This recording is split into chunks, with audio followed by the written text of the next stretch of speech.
Hello students, Laplace transformation का next question क्या है? Evaluate integration 0 to infinity cos 6t minus cos 4t upon t dt। इसमें भी हमें t से डिवाइड वाली प्रॉपर्टी जो है वो यूज करनी है और उसके बाद क्वेश्चन सॉल्व हो जाएगा। तो सबसे पहला काम हम क्या करेंगे?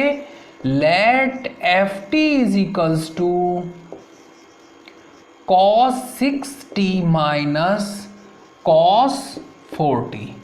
It means that Laplace transformation of ft ये कितना आ जाएगा? Laplace transformation of cos 6t minus cos 4t। अब इन दोनों को अलग अलग लाप्लास जब फाइंड कर लेंगे तो इसका लाप्लास ट्रांसफॉर्मेशन कितना बनेगा?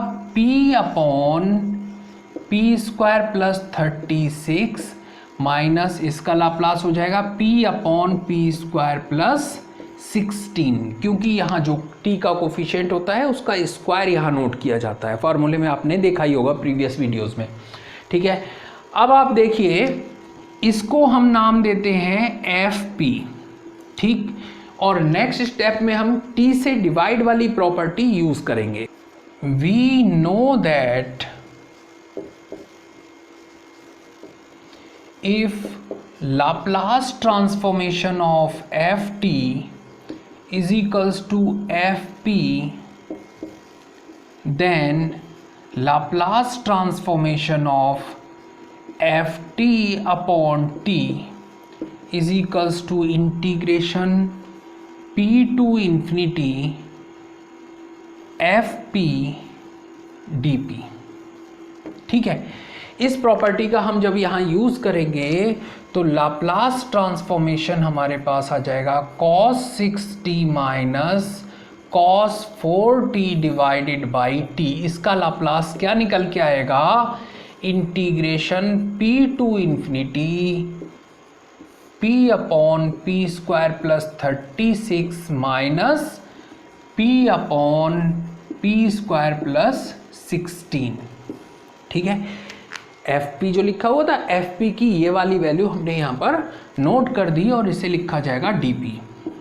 अब इन दोनों का इंटीग्रेशन करने के लिए हम क्या देख रहे हैं कि डिनोमिनेटर का डिफरेंशिएशन कितना आएगा? 2p। यहाँ पर p लिखा है, 2 नहीं है, इसमें भी इसका डिफरेंशिएशन 2p आएगा। तो यहाँ p लिखा है, 2 नहीं है, तो हम एक काम करते हैं, दोनों जगह पर 2 से मल्टीप्लाई और 2 से डिवाइड कर दिया हमने। अब क्या रिजल्ट बन जाएगा?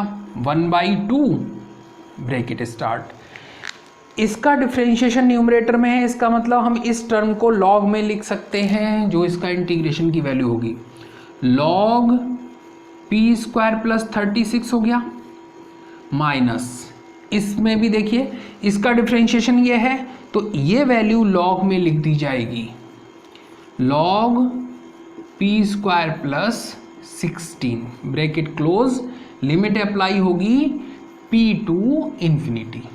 ठीक है, अब यहाँ पर माइनस साइन है, इसका मतलब log m minus log n का जो फॉर्मूला होता है वो यूज कर लेंगे। 1/2 ब्रैकेट स्टार्ट, ये आ जाएगा log p square plus 36 divided by p square plus 16, limit p to infinity. हम यहाँ से न्यूमरेटर और डिनोमिनेटर से पी स्क्वायर कॉमन लेकर कैंसिल कर देंगे, तब रिजल्ट बनेगा 1/2 log 1 plus 36 upon p square divided by 1 plus 16 upon p square. हमने ऐसा क्यों किया? क्यों पी स्क्वायर कॉमन लेकर कैंसिल किया? क्योंकि जैसे ही हम यहाँ पर अपर लिमिट इन्फिनिटी पुट करेंगे तो ये वैल्यू बन जाएगी लॉग इन्फिनिटी अपॉन इन्फिनिटी, जिसकी वैल्यू निकालना पॉसिबल नहीं है। इन्फिनिटी अपॉन इन्फिनिटी क्या होता है? Indeterminate form. तो इसलिए हमने यहाँ से पी स्क्वायर कॉमन लेकर कैंसिल कर दिया। तो ये जो फंक्शन बना, अब यहाँ पर अगर मैं पी की जगह पर इन्फिनिटी पुट कर दूँ तो ये टर्म सेकंड वाली जो है दोनों जगह न्यूमरेटर और डिनोमिनेटर में इसकी वैल्यू 0 आ जाएगी, इसलिए हमें पी स्क्वायर कॉमन लेना पड़ा। अब आप देखिए जब हम अपर लिमिट पुट करेंगे तो ये रिजल्ट बनेगा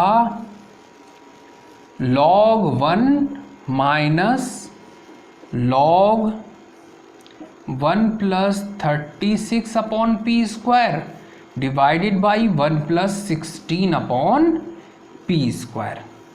log 1 की वैल्यू 0 होती है और माइनस साइन जो है उससे ये वैल्यू एडजस्ट हो जाएगी, जो टर्म न्यूमरेटर में है वो डिनोमिनेटर में आ जाएगी और जो डिनोमिनेटर में है वो न्यूमरेटर में चली जाएगी।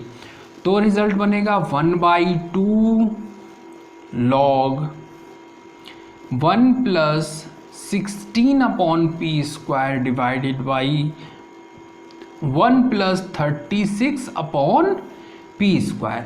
अगर मैं इसको सिंप्लीफाई करूंगा तो न्यूमरेटर में जो एलसीएम आएगा वो पी स्क्वायर होगा और डिनोमिनेटर का जो एलसीएम आएगा वो भी पी स्क्वायर होगा, वो कैंसिल हो जाएंगे। तब इसका आंसर बनेगा 1/2 log P square plus 16 divided by P square plus 36। और यहाँ पर लाप्लास ट्रांसफॉर्मेशन की डेफिनीशन की हेल्प से हम लिख देंगे e⁻⁻ और ये वाला function cos 60 minus cos 40 divided by t into dt। Integration तो ऐसा ही है सेम, लेकिन यहाँ पर e की पावर नहीं है। इसका मतलब हम यहाँ पर p की वैल्यू को 0 पुट कर दें, तो putting p is equals to 0 we get integration 0 to infinity cos 60 minus cos 40 divided by t is equals to. अब हमने लेफ्ट साइड में तो p की जगह 0 पुट कर दिया, तो हम राइट साइड में भी कर देते हैं 1/2 log 0 प्लस 16 अपॉन 0 प्लस 36, तो ये आ जाएगा 1/2 log 16 अपॉन 36। इसको कैंसिल करेंगे तो ये बन जाएगा 1/2 log 4 अपॉन 9। लेकिन ये जो पावर ये जो 1/2 मल्टीप्लाई में है इसको हम पावर में ले जाएं तो पावर बन जाएगी हाफ, यानी कि अब रिजल्ट हो जाएगा log 4 upon 9 whole power 1/2 is equals to log 2 upon 3। ये इस क्वेश्चन का आंसर है।